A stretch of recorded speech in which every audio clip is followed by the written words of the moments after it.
ಮನೆ ಬಾಗಿಲು ಮುರಿದು ಕೈಚಳಕ ತೋರಿಸಿದ ಖದೀಮರು.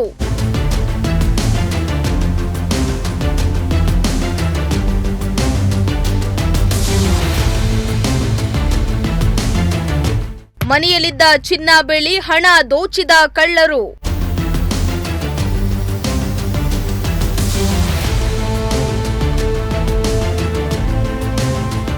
ಚಿಕ್ಕಬಳ್ಳಾಪುರದ ಜನರೇ ಹುಷಾರ್ ಹುಷಾರ್. ಮನೆಗೆ ಬೀಗ ಹಾಕೊಂಡು ಟೂರು ನೆಂಟರ ಮನೆಗೆ ಹೋಗ್ತಾ ಇದ್ರೆ ಒಮ್ಮೆ ಈ ಸ್ಟೋರಿಯನ್ನ ನೋಡಿ. ಯಾಕಂದ್ರೆ ಚಿಕ್ಕಬಳ್ಳಾಪುರ ನಗರದಲ್ಲಿ ಸದ್ದಿಲ್ಲದೆ ಖತರ್ನಾಕ್ ಕಳ್ಳರ ಗ್ಯಾಂಗ್ ಒಂದು ಆಕ್ಟಿವ್ ಆಗಿದ್ದು, ಬೀಗ ಹಾಕಿದ ಮನೆಗಳೇ ಈ ಗ್ಯಾಂಗಿನ ಟಾರ್ಗೆಟ್ ಆಗಿದೆ. ಬೀಗ ಹಾಕಿದ ಮನೆಗಳ ಬಾಗಿಲು ಕಿಟಕಿ ಹೊಡೆದು ಒಳನುಗ್ಗಿ ಮನೆಯಲ್ಲಿ ಸಿಕ್ಕ ಬೆಲೆ ಬಾಳುವ ವಸ್ತುಗಳನ್ನ ದೋಚಿ ಎಸ್ಕೇಪ್ ಆಗ್ತಾ ಇದ್ದು ಪೊಲೀಸರಿಗೆ ದೊಡ್ಡ ತಲೆನೋವಾಗಿದೆ.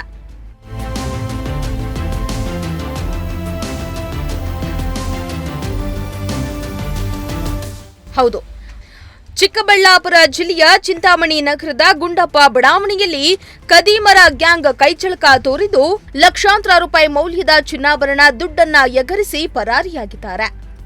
ಗುಂಡಪ್ಪ ಬಡಾವಣೆಯ ನಾಗೇಂದ್ರ ಅವರ ಕುಟುಂಬ ಯುಗಾದಿ ಹಬ್ಬಕ್ಕೆ ನೆಂಟರ ಮನೆಗೆ ಊರಿಗೆ ಹೋಗಿದ್ದಾರೆ. ಮನೆಯಲ್ಲಿ ಯಾರೂ ಇಲ್ಲದನ್ನ ಗಮನಿಸಿದ ಖತರ್ನಾಕ್ ಕಳ್ಳರು ಸ್ಕೆಚ್ ಹಾಕಿ ಮನೆಯ ಕಿಟಕಿ ಬಾಗಿಲನ್ನ ಮುರಿದು ಒಳ ಹೋಗಿದ್ದಾರೆ. ಬೀರುವಿನಲ್ಲಿದ್ದ ಸುಮಾರು 150 ಗ್ರಾಂ ಚಿನ್ನ, 2 ಕೆಜಿ ಬೆಳ್ಳಿ, ಸುಮಾರು 3 ಲಕ್ಷ ಹಣವನ್ನ ಎಗರಿಸಿ ಎಸ್ಕೇಪ್ ಆಗಿದ್ದಾರೆ.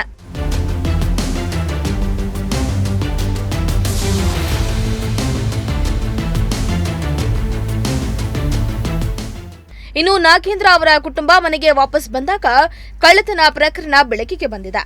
ಅಲ್ಲದೆ ಚಿನ್ನಾಭರಣ ಹಣವನ್ನ ಕಳೆದುಕೊಂಡ ನಾಗೇಂದ್ರ ಕುಟುಂಬ ಕಂಗಾಲಾಗಿದ್ದಾರೆ. ಸ್ಥಳಕ್ಕೆ ಚಿಂತಾಮಣಿ ನಗರ ಪೊಲೀಸರು ಬೆರಳಚ್ಚು ತಜ್ಞರು ಭೇಟಿಯನ್ನ ನೀಡಿ ಪರಿಶೀಲನೆ ನಡೆಸಿದ್ದು ಖದೀಮರಿಗಾಗಿ ಬಲೆ ಬೀಸಿದ್ದಾರೆ. ಒಟ್ನಲ್ಲಿ ಖತರ್ನಾಕ್ ಕಳ್ಳರ ಕೈಚಳಕಕ್ಕೆ ಚಿಕ್ಕಬಳ್ಳಾಪುರ ನಗರದ ಜನತೆ ಬೆಚ್ಚಿ ಬಿದ್ದಿದ್ದಾರೆ. ಜೊತೆಗೆ ಮನೆ ಬಿಟ್ಟು ಒಂದು ದಿನ ಬೇರೆ ಊರಿಗೆ ಹೋಗಲು ಹೆದರುವಂತಾಗಿದೆ.